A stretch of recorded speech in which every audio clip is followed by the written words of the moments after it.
J'ai des liens familiaux avec la famille Gnassingbé. Oui, mes enfants en sont issus. Cela est un fait.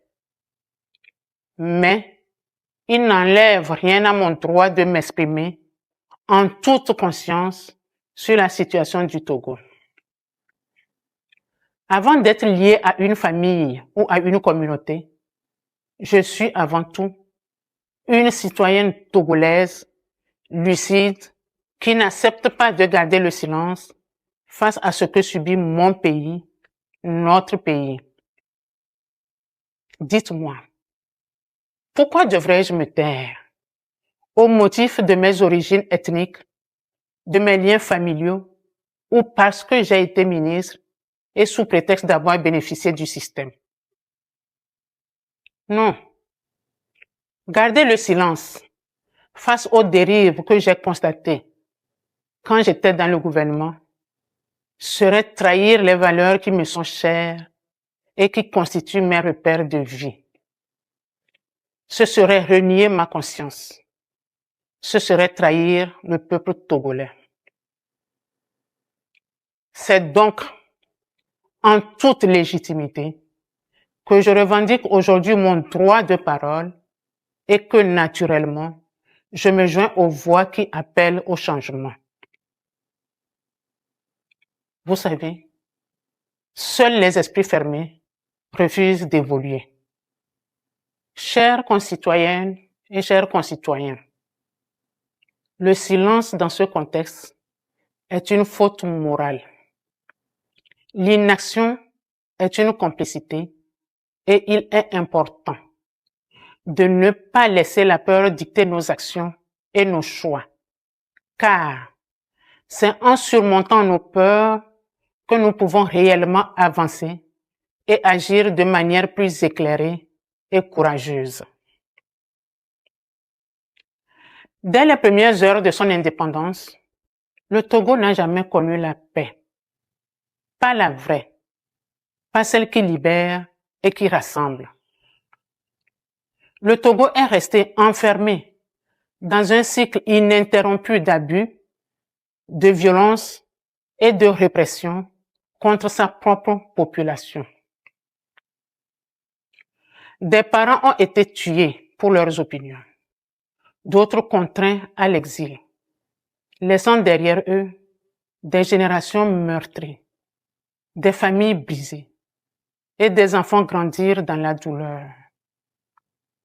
Des Togolais, qu'ils soient du nord, du sud, de l'est ou de l'ouest, ont été contraints de fuir leur propre pays, non pas pour une meilleure vie, mais pour survivre. Toutefois, il n'y a pas que ceux qui sont partis. Il y a aussi ceux qui sont restés. Ceux qui vivent au Togo et qui ont appris à se taire par peur et par instinct de survie. Des citoyens emprisonnés, privés de leurs droits les plus élémentaires et de leur dignité.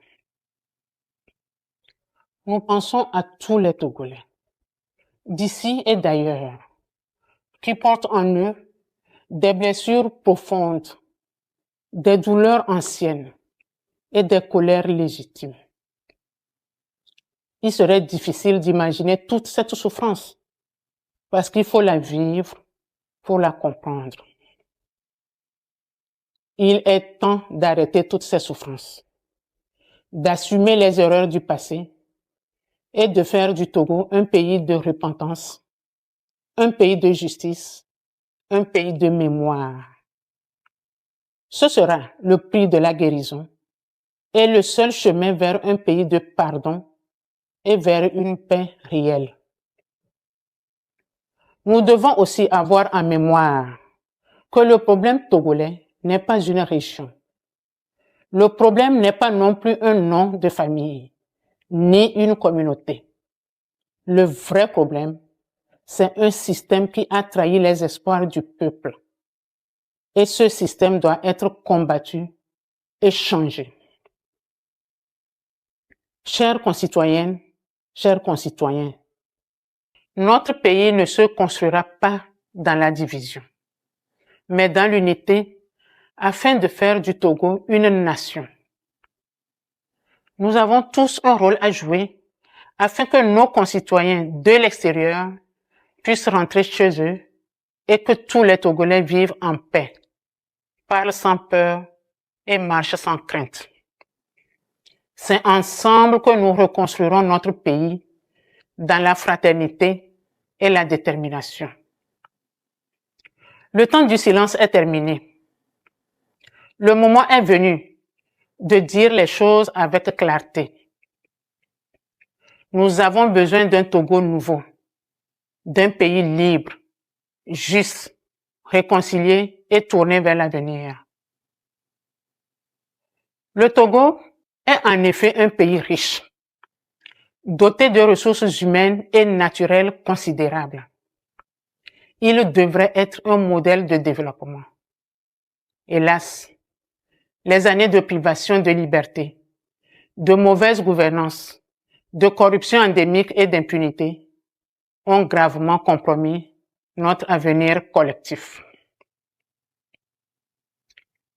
Nous sommes conscients qu'il n'est pas facile de gouverner et de diriger. Mais le régime actuel a eu le temps, les moyens et toutes les opportunités pour changer le destin du Togo. Malheureusement, il a échoué et il n'y a plus d'excuses. Laisser Faure Gnassingbé au pouvoir encore ne changera rien. Il doit, d'une manière responsable, démissionner pour laisser la place à une transition apaisée, inclusive et nationale en vue de la reconstruction de notre pays.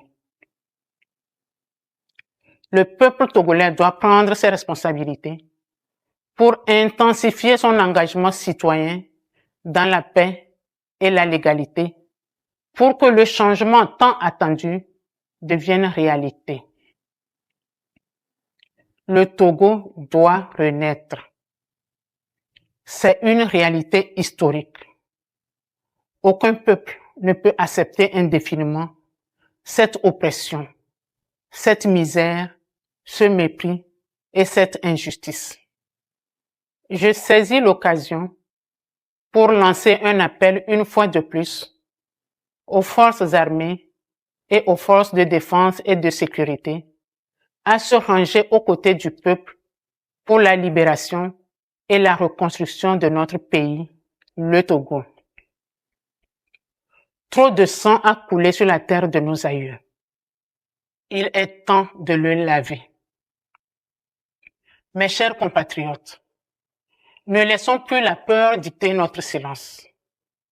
Ne laissons plus la division nous empêcher de nous unir. Il est temps d'écrire une nouvelle page. Il est temps de reconstruire un pays où chaque Togolais aura sa place, sa voix et sa dignité. Chers compatriotes, l'histoire nous regarde. Nos enfants attendent et le Togo espère un seul peuple, une seule nation, un seul avenir, le nôtre. Je vous remercie.